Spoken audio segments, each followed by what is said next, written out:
Yes guys, welcome back to another video on my channel, and there's been some big updates which I want to go into, talk about, have my thoughts of regarding the higher ups and the discontent on the project itself.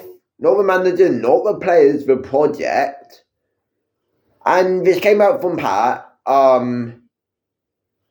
so it's reliable. He gets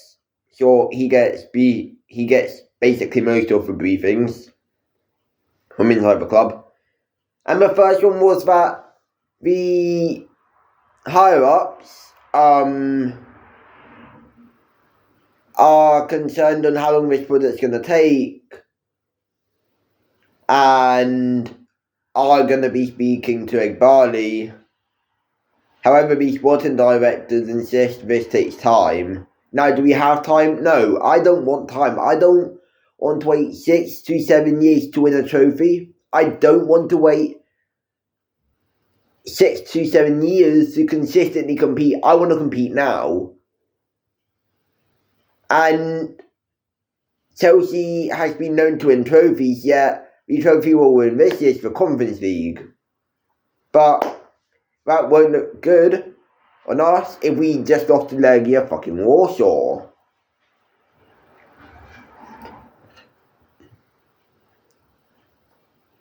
And the squad building is absolutely mid in certain departments. Godly in the midfield, by the way. The midfield got amazingly set up. But the defence, shambles, centre-backs, Warriors, full-backs are good. The full-backs is probably the second best built part of the whole bloody attack. I mean, of the whole bloody team. Midfield and full-backs. We have 4 to 6 fucking centre-backs. And that's in, well, I'm not counting as this in the back before you say anything. I think wingers, I mean, it's kind of hard to, list it. I mean, the goalkeeper is definitely the least thought of position. Poorly built in that department. And I'd probably go wingers then strikers. I don't think the wingers are the problem. I think the finishing and the strikers is a problem because we didn't exactly think that through. We got Nico Jackson and Mark Yu for this season. And then Nkunku, but he's not really a 9, so I'm not counting him as a 9. Yeah, no. He ain't a 9, Nkunku. Mark Yu is good, but young and he's injured right now. Nico Jackson is good in every other department except for finishing. Sometimes he just goes around in games. And we don't want a striker who goes around yet. But the first thing we think of doing is subbing on Nkunku as a 9 because we don't exactly have a 9 to actually go to. But, however, yesterday we didn't actually put Nkunku at the 9. We kept him out on the wing as a wide playmaker type player. And then we had our fullback keep width. We were kind of playing 2 out the back on the ball, which I really was in against, but it does really, I mean, it's not the worst idea I've ever seen, actually.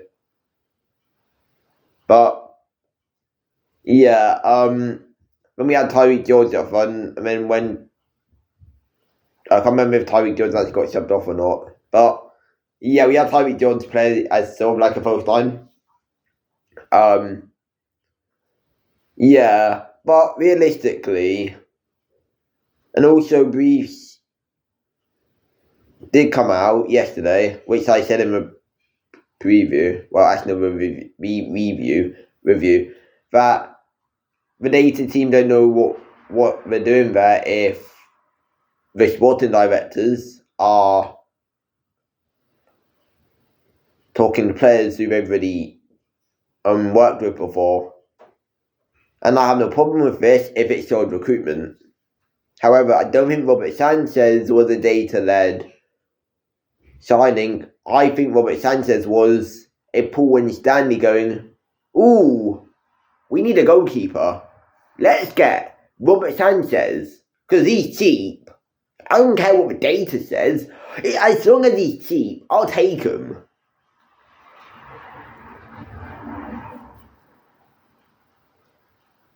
I also don't think Axel Disasi, Lawrence Stewart definitely did not look at the data and go, we need a centre back. Oh yes, Axel Disasi.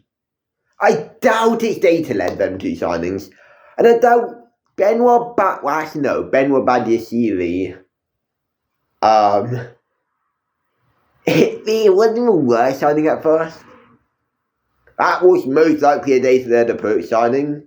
But Disasi definitely wasn't. Robert Sanchez definitely wasn't. Romeo Lavia was, I'm going to guess. Palmer, I guess, was. But realistically, there have been signings what were not data-led. You can't tell me that Robert Sanchez is a data-led signing. And that's the thing. Most of the signings are data-led. I will not deny that. I think Esteban Willian is data-led. Kendo's data-led. Jorgensen is data-led. Like, most of these signings are data-led. But then you have these few signings who are not data-led. Palmer probably wasn't data-led, actually, since he had contact with, since Joe Shields knows him. And obviously, we love a good Joe Shields signing. Like, they're usually good 9 times out of 10. But he is the thing, with the briefing, right? The sporting directors think that this will work eventually. It will take a few years of mediocrity, take a few years of being below our actual standard, but they say it will work. Then you have other parts of the board, / higher ups, saying, well, no, actually, we do have concerns over this project, this model.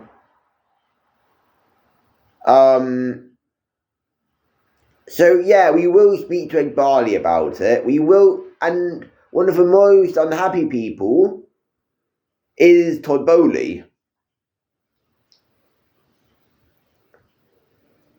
Todd Bowley didn't come in as a minority owner, right, to see us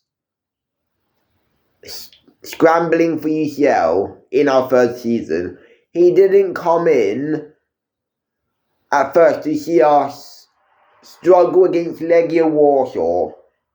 He came in with a plan which was sign experience still.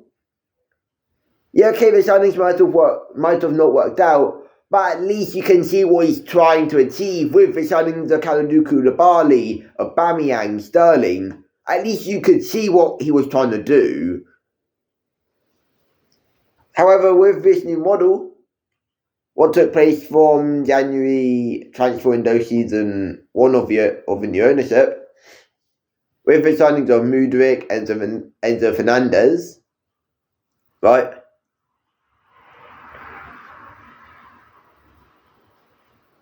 Like, yeah, okay, Enzo Fernandez was probably a good signing in the end, as it has worked out, but Mudryk, no, he really wasn't a good signing. And then when season 2 started off this ownership, right, that's when all of the players started going and leaving. We had instability. 10th, 12th to 10, 8 maybe, but we ended up 6th. We got Conference League because Man United won the FA Cup. And I thought, oh, okay, there's actually something to look up to here.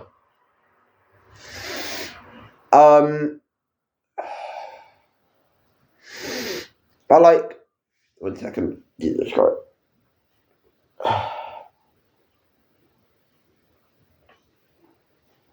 So with that, but like, season 3 starts of this new ownership, and we bring in more players: Renato Vega, Conan Dewsbury Hall, Are we bringing more players? Right. We bring in Maresca after Potts was sacked. And we were actually seeing progress. From 4th to 2nd to 3rd. Like, we were kind of just chilling in top 4 with a good point margin. But then as soon as we draw to Everton,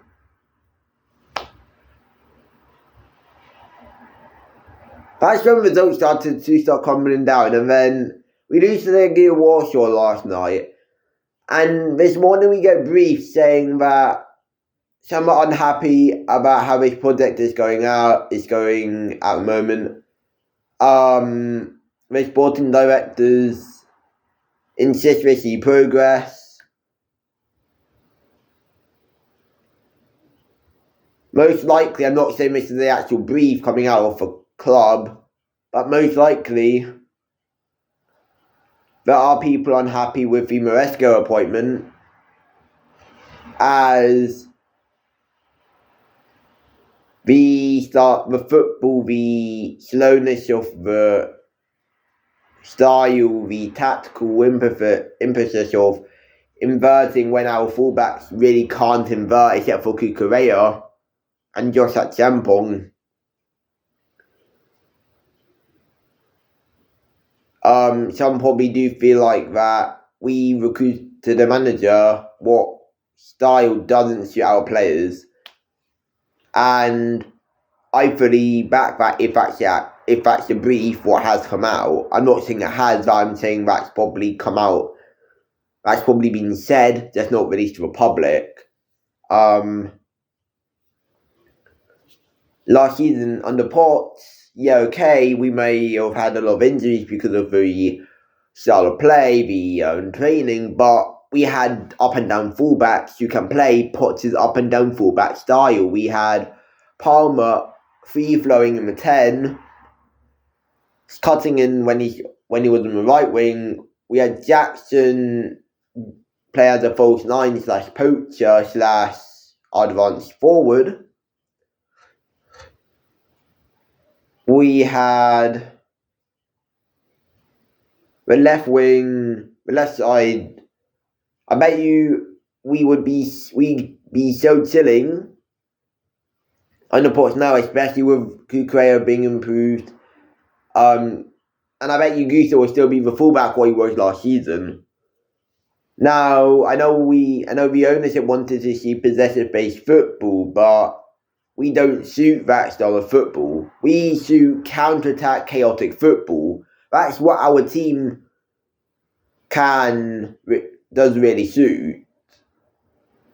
Whether that be, or even a system of wing-backs. I'm not saying change it to a chaotic style. Enzo Fernandez, Caicedo, Palmer. On its day, best midfield trio.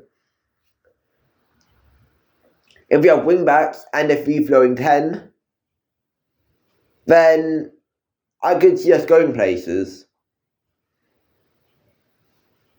But I don't see that, and we need a new model, some experience, a new manager. If we can get that, then we will probably compete within 2 years. 1 to 3 years, not 6 to 7 years. 6 to 7 years.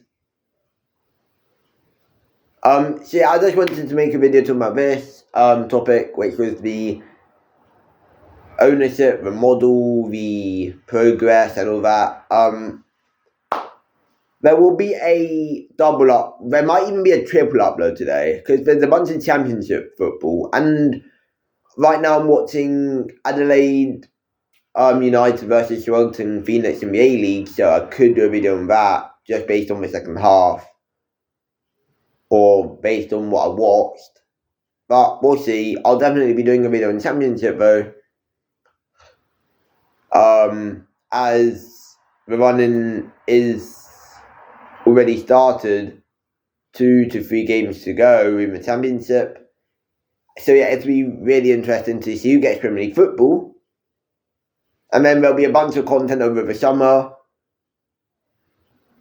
And yeah, really excited. Really want this channel to do well again. So yeah. Hope you guys enjoy. Like, subscribe, turn on post notifications, and peace!